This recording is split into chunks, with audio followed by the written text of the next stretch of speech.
So, good evening, sir. The topic that I choose is the number 2, which is Napoleon died in exile in 1821. After analysis of his sap, some investigators have suggested he was poisoned by the deliberate administrations of arsenic. Others suggest that it was vapors from the dyes in the wallpaper that did him in.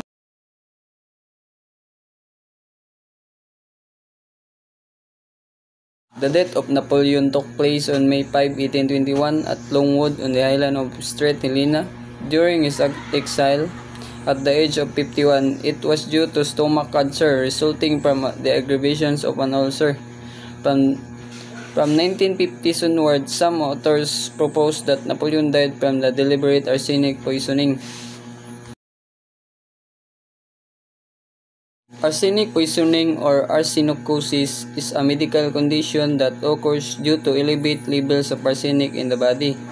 If arsenic poisoning occurs over a brief period, symptoms may include vomiting, abdominal pain, encephalopathy, and watery diarrhea that contains blood.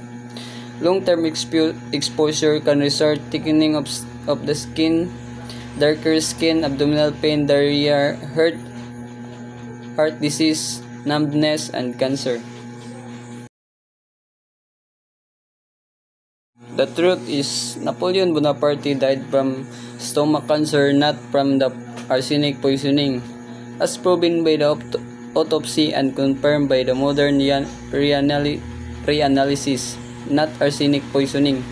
While arsenic was present in his hair, indicating chronic exposures, that levels were consistent with exposure from common arsenic-based wallpapers and other sources, not a deliberate assassination.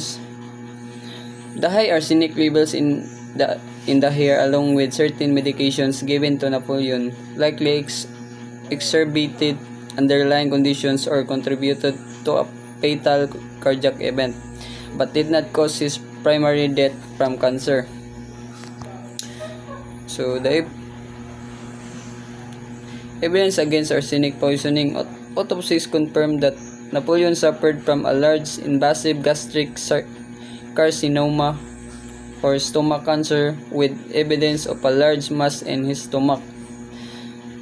No symptoms of arsenic poisoning. The clinical symptoms Napoleon exhibited were consisted was gastric cancer, not arsenic poisoning, which has specific features absent in his case.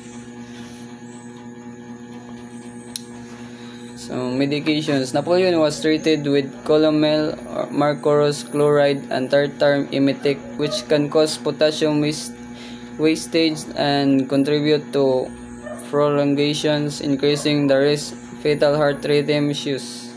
Conclusions: Napoleon Bonaparte died from stomach cancer. The theory of arsenic poisoning is largely a consequence of elevated arsenic levels found in his hair from environmental exposures and a misunderstanding from chronic effects of arsenic on the body. So that is the truth. Napoleon Bonaparte was died on stomach cancer, not arsenic poisoning. So that is all. Thank you, sir. Amen.